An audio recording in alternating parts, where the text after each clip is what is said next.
हरे कृष्णा। आप सभी का स्वागत है आज की हमारे एक और स्पेशल वीडियो में। आज आपको बहुत ही इंपॉर्टेंट एक एनोलॉजी बताने वाला हूँ, एक स्टोरी सुनाने वाला हूँ एक्चुअली।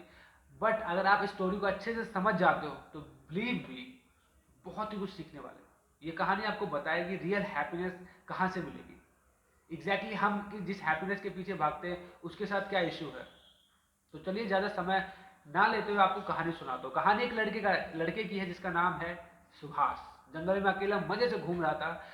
एकदम से उसे एक आवाज़ आती है। वो सोचता है ये गुर्राने की आवाज़ किसकी है। घबराते हुए पीछे देखता है तो एक बहुत ही खूंखार भूखा शेर उसके पीछे खड़ा था और जो धीरे धीरे उसकी ओर आ रहा था।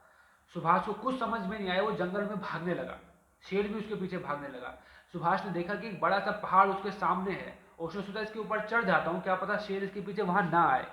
और सुभाष उस पेड़ के उस जंगल के पहाड़ के ऊपर चढ़ने लगा, भागने लगा। शेर भी उसके पीछे आने लगा और देखते देखते वो पहाड़ के चोटी के ऊपर आ गया जहां पहाड़ एंड हो रहा था।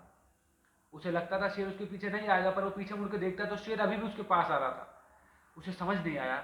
उसने सोचा अगर यहाँ खड़ा रहता हूँ तो पक्का शेर मुझे खा जाएगा, बट अगर पहाड़ से कूद जाता हूँ तो क्या पता नीचे कोई खाए, नीचे कोई तालाब हो, नदी हो, पेड़ वृक्ष हो, कहीं फंस जाऊं और बच जाऊं। तो उसने सोचा कि शेर से ना मरने से अच्छा है मैं पहाड़ से कूद जाता हूँ, एटलीस्ट कुछ पॉसिबिलिटी तो है बचने की। यहाँ पे तो 100% पॉसिबिलिटी है कि मरूंगा। तो वो पहाड़ के नीचे कूद जाता है। पहाड़ से नीचे गिर गया होता तो सडनली वो देखता है कि अनजाने में उसने एक मधुमक्खी के छत्ते पे हाथ मार दिया, क्योंकि गिर रहा था, लुढ़कता हुआ गिर रहा था, पेड़ों पे टकराते हुए नीचे गिर रहा था और एक मधुमक्खी के छत्ते पे उसका हाथ लग गया और सारी मधुमक्खियां उसके पीछे पड़ गई। हवा में अभी उड़ ही रहा है, गिर ही रहा है और मधुमक्खियां उसे बुरी तरीके से काट रही हैं। अपने आप को बचा रहा है, चिल्ला रहा है, जैसे तैसे अपने आप को बचाते बचाते चिल्लाते हुए नीचे गिर रहा था। सडनली एक पेड़ में फंस गया, एक पेड़ की टहनी में फंस गया। बड़ा रिलैक्स हुआ, थैंक गॉड बच गया बच गया बच गया। बट मधुमक्खियां अभी भी उसे बुरी तरीके से काट रही हैं। थोड़ा रिलैक्स होता है और अपने आप को मधुमक्खियों से बचाने का पूरा प्रयास करता है तो सडनली उसे आवाज आती है cut cut cut cut cut cut cut. वो सोचने लगता है एक आवाज कहाँ से आ रही है। हल्की से मुंडी घुमाता है तो देखता है कि दो चूहे हैं। जिस टहनी पे वो लेटा हुआ है, बैठा हुआ है, उसको बुरी तरीके से जल्दी जल्दी काट रहे हैं। अब उसे ये डर था कि टहनी टूटने वाली है, मधुमक्खियां मुझे बुरी तरीके से काट रही है, मेरा क्या होगा। तो सडनली देखता है नीचे जहां वो गिरने वाला है वहां एक तालाब है। थोड़ा रिलैक्स होता है कि चलो पानी में गिरूंगा, बट फिर ध्यान से देखता है कि वहां भी एक मगरमच्छ मुंह खोले उसका इंतजार कर रहा है। उसे समझ नहीं आ रहा कि ऊपर भी मरने वाला था, यहाँ मधुमक्खियों ने मुझे बुरी तरीके से मारा हुआ है, अब नीचे गिरूंगा तो पक्का मर जाऊंगा। घबराया हुआ था, डरा हुआ था। सडनली जिस मधुमक्खी के छत्ते पर उसने हाथ मारा था उसमें से एक ड्रॉप, एक बूंद शहद की उसके होठों पे गिरती है। उसको वो चाटता है और बड़ा खुश हो जाता है और कहता है दिस इज लाइफ, क्या टेस्ट है। और बुरी तरीके से मुंह खोल के कि दूसरा बूंद गिर जाएगा, दूसरा बूंद गिर जाएगा, वो सब कुछ भूल गया कि डेथ उसके नीचे खड़ी हुई है।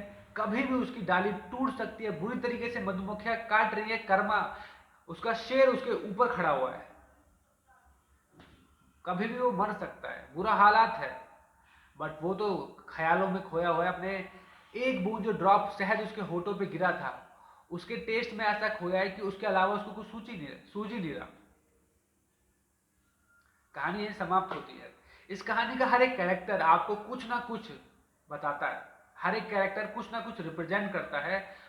शेर रिप्रेजेंट करता है, लायन रिप्रेजेंट करता है कर्मा, जो हमारे पीछे पड़े हुए हैं और हमें इस हालात तक लेके आ गए कि आपको कूदना पड़ गया।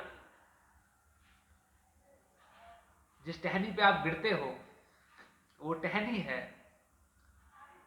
एक तरीके से हमारी बॉडी, जिसको दो चूहे काट रहे हैं। वो चूहे हैं दिन और रात। मधुमक्खियां जो हमें बुरी तरीके से काटे जा रही हैं वो रिप्रेजेंट करती हैं मिजरीज। हमारे जीवन में कितनी तरह की मिजरी होती है, तीन तरह की होती हैं, आदि देविक, आदि बौद्धिक और आध्यात्मिक कलेश। शास्त्र बताते हैं ऐसे कलेश जो हमारे माइंड से उत्पन्न होते हैं, ऐसे कलेश जो हमें दूसरों से मिलते हैं, ऐसी प्रॉब्लम्स जो हमें नेचर से मिलती हैं, आपदाएं जैसे, वो हमें बुरी तरीके से हर्ट करती हैं। और फिर नीचे एक मगरमच्छ मुंह खोल के खड़ा है, वो रिप्रेजेंट करता है डेथ को।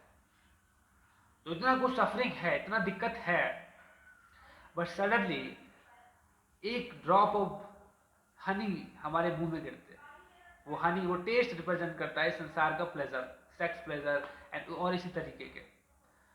जो देखा जाए संसार के इतने दुख में एक बूंद ही प्लेजर मिल रहा है हमको, बट हम उसमें इतना खुश हो जाते हैं, इतना ज्यादा घुल जाते हैं कि हम सोच ही नहीं पाते कि इसके अलावा इतना दुख भी है, इतना मिजरीज है, इतनी प्रॉब्लम्स है, उससे भी तो बाहर निकलना है ना। हर दिन हम मर रहे हैं, हर दिन हर मिनट हमारी टहनी टूटने के करीब है, डेथ के मुंह में जाना है, बट वी नेवर थॉट उसका क्या। हम तो शहर चाटने में लगे पड़े,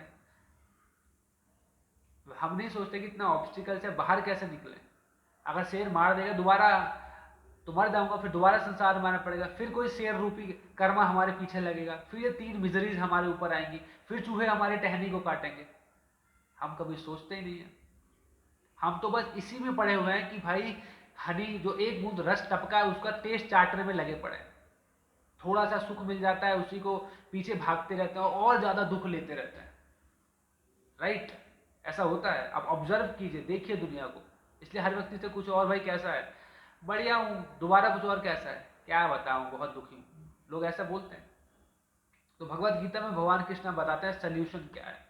भगवान कृष्ण कहते हैं अगर आप मेरे में कॉन्शियस हो जाते हो तो मैं आपके सभी ऑब्स्टिकल्स को रिमूव कर देता हूँ, बट अगर आप मुझको अपने जीवन से हटा देते हो तो इसी तरीके से सफरिंग में फंस जाते हो, एंजॉय नहीं कर पाते।